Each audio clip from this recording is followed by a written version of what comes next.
Hello everybody, Shrouded Hand here. In 1948, the psychologist B.F. Skinner published a novel called Walden 2. It tells the story of a utopian commune called Walden 2 that uses behavioural engineering to ensure that its members always act in a way that benefits the community. In this utopia, children are psychologically conditioned through positive reinforcement from a very young age. This conditioning eliminates negative emotions like jealousy and frustration. They grow up with no desire for personal fame, power or wealth, and they work only towards the betterment of the group. The result is a happy and well-adjusted community of people who do a 4-hour workday, then spend the rest of the day doing whatever intellectual pursuits or leisure activities take their fancy. The problem is nobody at the commune has any free will. Their actions are all psychologically predetermined, but the book argues that free will might not exist at all. We might feel that we're free to act however we choose, but our environment and upbringing means that we're already psychologically predetermined to take one course of action in any given situation. We only have the illusion of choice. If this is the case, then why not condition people to always make the best decisions for society at large? It's an interesting idea on paper, but what would happen if you tried to create your own Walden 2 in real life? Would it be the utopia that Skinner imagined?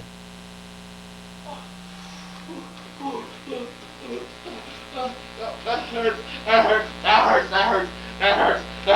No, that hurts. Okay, stop for real. Stop. Ow!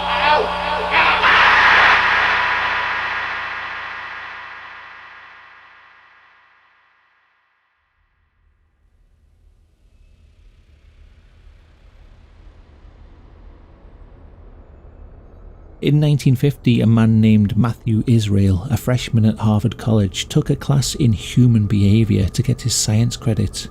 This human behaviour course was taught by none other than B.F. Skinner, the author of Walden 2. This is Dr. B.F. Skinner, professor of psychology at Harvard. His area of particular interest is behavior. Dr. Skinner, what are you doing with this pigeon? I'm getting ready to demonstrate a fundamental principle of behavior. The apparatus is quite simple, but the principle is far-reaching, not only in explaining the behavior of pigeons, but in analyzing human behavior. In the presence of a green light, attacking this bird pays off. In the presence of a white light, attacking the bird does not.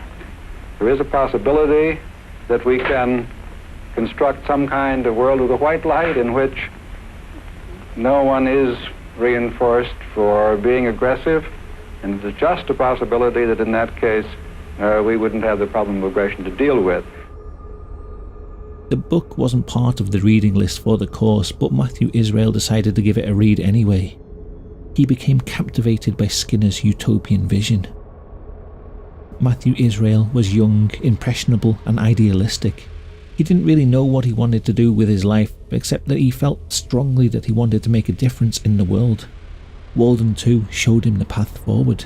He decided there and then that he wanted someday to make Skinner's utopia a reality.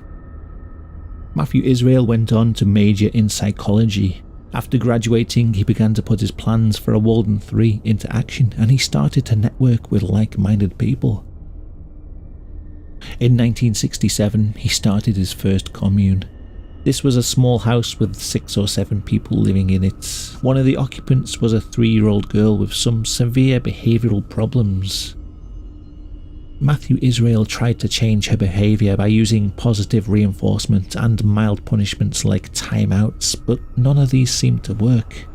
Then one day, out of frustration, he slapped the child across the face, and he noticed an immediate change in her behaviour. She became calm and obedient.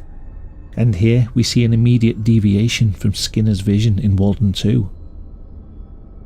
At the end of the novel, Walden 2's creator points out that punishment can't be used as a long-term solution for behavioural control. He uses the example of sheep behind an electrified fence and says, punishment, negative reinforcement, the threat of pain. It's a primitive principle of control. So long as we keep the fence electrified, we'll have no trouble, provided the needs of the sheep are satisfied. But if we relent, trouble is bound to arise sooner or later. In Walden 2, they don't use any physical punishment and only achieve their aims through positive reinforcement. In the real world, however, Matthew Israel found negative reinforcement to be extremely effective in modifying people's behaviour. It turns out the stick is a more effective motivator than the carrot. He continued to use the face slap technique on the child, teaching her to follow his commands and control her outbursts, and according to him, he had amazing results. Matthew Israel's utopian commune lasted less than a year. He tried to start another one, but that didn't work out either, so instead in 1971 he opened the Behaviour Research Institute in Providence, Rhode Island. This was a special school for children with developmental disorders. They took in a lot of severely disabled students, non-verbal autistic kids and people with schizophrenia. It was small at first and just a handful of students, but very quickly they expanded operations, opening branches in Massachusetts and California.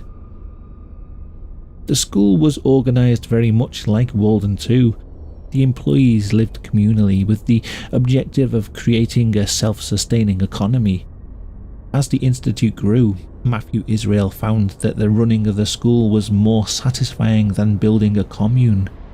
A lot of his utopian ideas were abandoned, but still many aspects of Walden 2's vision remained, most notably the modification of people's behaviour through various control programs. Unlike Walden 2, however, the use of pain and negative reinforcement was very much a part of their behaviour modification program. Psychologists call them aversives, unpleasant stimuli designed to induce changes in behaviour.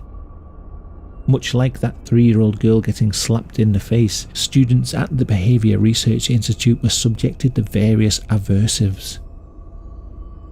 At first, the punishments were fairly simple, a slap or a pinch, forcing students to inhale smelling salts or spraying them with cold water. As time went on, the institute refined their methods and came up with increasingly harsh ways to punish the children in their care. Food at the institute was carefully controlled. Students on the food program would need to avoid certain behaviours in order to earn their food for the day. On some programs, students that misbehaved would have their food mashed up and sprinkled with liver powder to make it taste disgusting. On the most restrictive program, misbehaving students would simply go hungry. The use of restraint and sensory deprivation was also common. As a punishment, students might be tied spread-eagled to a board or made to wear a helmet that cuts off their vision and blasts white noise in their ears. They later refined the white noise helmet to also spray the student's face with a mist of cold water. Parents that bring their children to the Behaviour Research Institute do have to sign a form allowing the use of these aversives before these punishments can be administered, but many parents have since come forward to say they didn't understand the full extent of what they were signing their children up for. As time went on, parents, former students and workers at the institute started to come forward with stories about the horrors that had been inflicted on the children there. For example, in 1978, one former worker said that she'd seen Matthew Israel pinching a 12-year-old disabled boy's feet, so much so that the bottom of his feet were covered in oozing sores and blisters. The boy's father heard about this mistreatment and he took his son out of the institute and went to see a doctor. The doctor found the boy covered in bruises all over his body and his feet were a mass of bloody holes as if the skin had been pulled off in multiple places. The following year, the New York Office of Developmental Disabilities sent a team of people to the Behaviour Research Institute for a surprise 3-day investigation. The report they filed concluded that it was one of the singular most depressing experiences that the team members had had in numerous visits to human service programs. They said that the students at the institute had their lives so regimented that they appeared robotic and inhuman. Each student was given a long list of punishments, each one to be inflicted by a staff member for the most minor of behaviours. Things like rocking in your seat, raising your hands to your head, and making noises. For these infractions, they might be pinched, slapped, given a cold shower, sprayed with water in the face, or put in the white noise helmet for 15 minutes. It was also found that staff members were encouraging the students to carry out these problem behaviours just so they could administer the punishments. And this apparently was all part of the program. Students needed to learn that certain behaviours would result in punishment, and so it was important to repeat the punishment cycle as much as possible by goading them into performing certain actions. This meant that students were being punished hundreds of times every day. As a result of the investigation, New York State restricted the institute's use of aversives. Now they could only be used when the student was likely to cause serious physical danger to himself or others, and only after positive reinforcement had been proved ineffective. These regulations only applied to students that had been placed there from New York. The restrictions were also so open to interpretation that they had little effect on the institute's use of aversives. The punishments continued almost unabated. In 1981, a 14-year-old autistic boy named Danny Aswad died at the Behavior Research Institute. At the time of his death, he was restrained face down on his bed.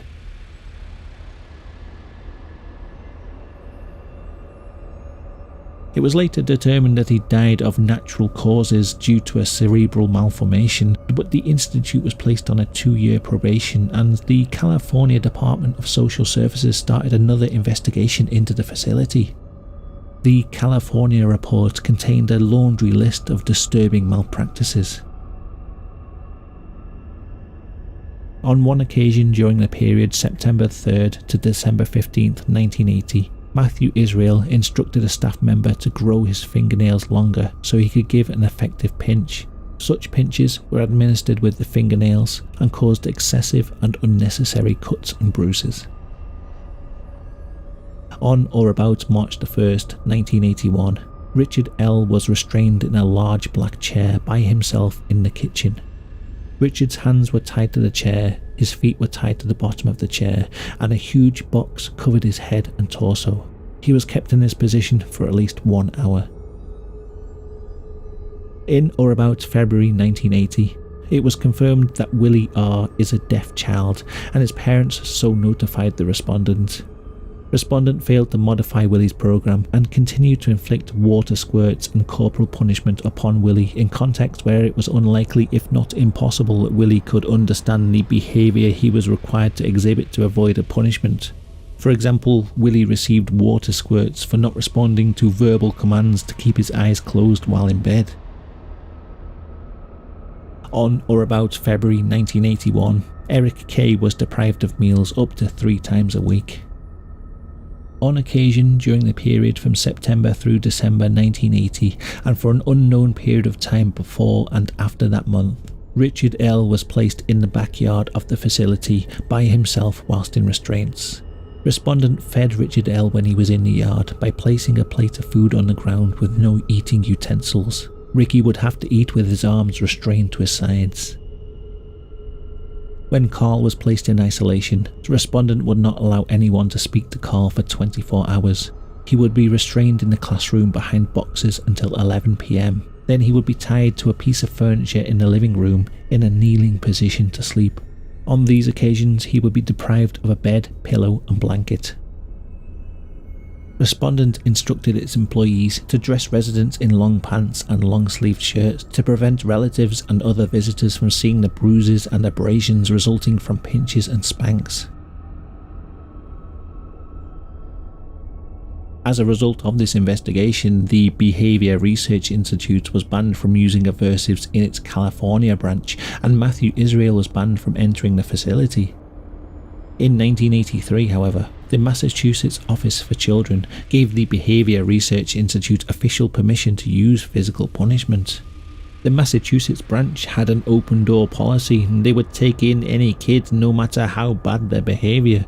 As a result, many severely autistic children from all over the states, as well as out-of-state students from New York, started getting shipped off to Matthew Israel's institute. The Behavior Research Institute in Massachusetts continued to grow, accumulating wealth and political influence along the way. In 1985, another death.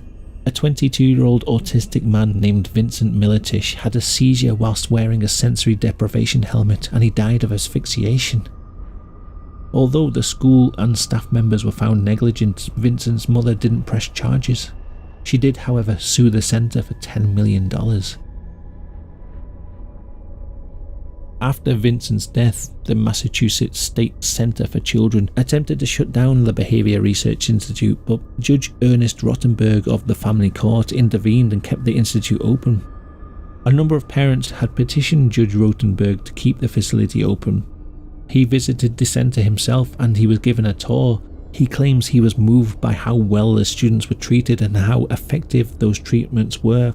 He argued that closing down the centre was like playing Russian roulette with the students' lives. Thanks to his intervention, their facility remained open. In 1988, a new form of punishment was introduced to the institute. The Self-Injurious Behaviour Inhibiting System, or SIBIS for short. The SIBIS device is worn on the body and it detects any impact to the head and delivers an electric shock to the wearer. It was made for disabled children who engage in behaviour like hitting themselves in the head or butting their head against the wall. The electric shocks are designed to be uncomfortable but not overly painful. Each time the child bangs their head, they get a small shock and hopefully learn to stop that behaviour. This device was used at the institute with some success, but Matthew Israel noticed that the shocks became less effective over time. The students eventually got used to the device and continued to exhibit problem behaviour. This was exemplified in the case of Brandon Sanchez. He was an autistic student who was made to sit in a chair wired up to the SIBIS and keep his hand on a switch. If he let go of the switch, the device would shock him every second. This device was ineffective. Brandon kept taking his hand off the switch. In a single day, he received about 5,000 shocks without any improvement to his behaviour. Matthew Israel decided he needed something stronger. Initially, he contacted the manufacturers of the SIBIS and he asked them if they could build a device that delivered a stronger shock, but they refused, and so he designed his own. The Graduated Electronic Decelerator, or GED. The SIBIS delivered a shock of 3.5 milliamperes, which is about the same strength as a commercial stun gun, and the shocks lasted 0.2 seconds. Matthew Israel's GED device delivered a shock of 15.5 milliamperes. This was more than 4 times stronger than the SIBIS, and each shock lasted a full 2 seconds. I'm glad it's over. It has no detrimental effects whatsoever. It hurts, though. It's intended to hurt, and if it didn't hurt, it wouldn't be effective. Students were forced to wear the GED 24 hours a day. At any moment, a staff member could press a button on a remote control and deliver an excruciating shock to the student's arms, legs or belly. Bear in mind once again that these punishments were dished out for the most minor of behaviours. Not content with his new torture device, in 1992 Matthew Israel developed the GED-4. This was for students that had been shocked so many times by the GED that they'd gotten used to the pain. The GED-4 delivered a 90 milliampere shock. It was strong enough to burn and blister the skin, and it was way beyond the pain threshold that most adult humans can endure. In 1994, the school moved all of its operations to Massachusetts, the state where they had the most freedom to punish the children in their care. They also changed the institute's name to the Judge Rotenberg Educational Center. This was in honour of Judge Ernest Rotenberg, who'd played a key role in keeping the school open after the death of Vincent Militish. Over the following 10 years or so, there were multiple attempts to get the institute shut down or to stop their use of electric shocks, but nothing ever seemed to stick. Former residents kept coming forward with horror stories and long-lasting mental health problems. One student was left with PTSD-like symptoms.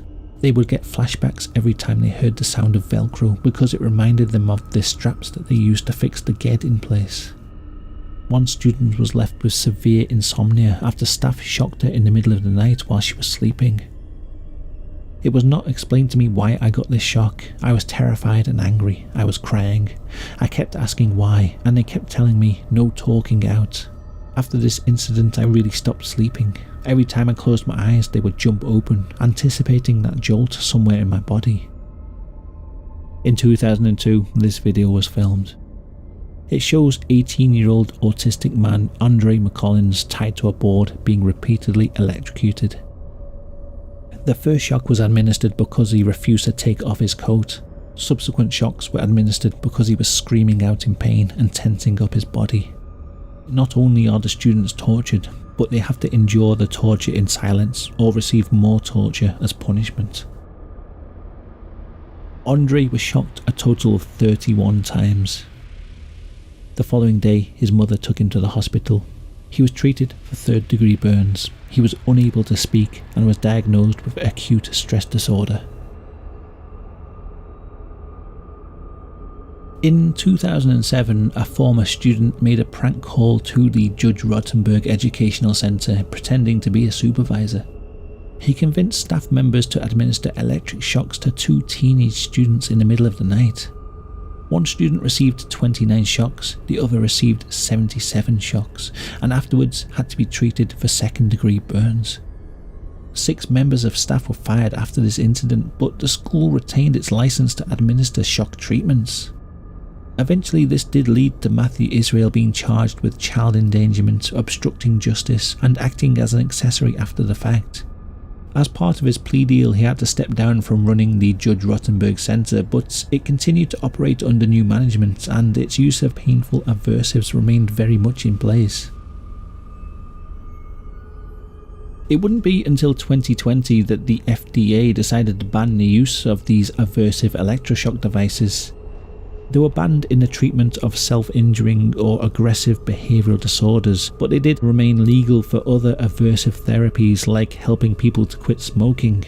The only problem with this is it left a loophole in the law. The US code states that the FDA is forbidden from limiting or interfering with any healthcare practitioner in prescribing or administering any legally marketed device. As the device remained legal in some circumstances, the FDA would either have to issue a blanket ban on these devices or allow medical practitioners to continue using them. As far as I can tell, this means that the GED is still in use and the Judge Rotenberg Centre continues to operate to this day.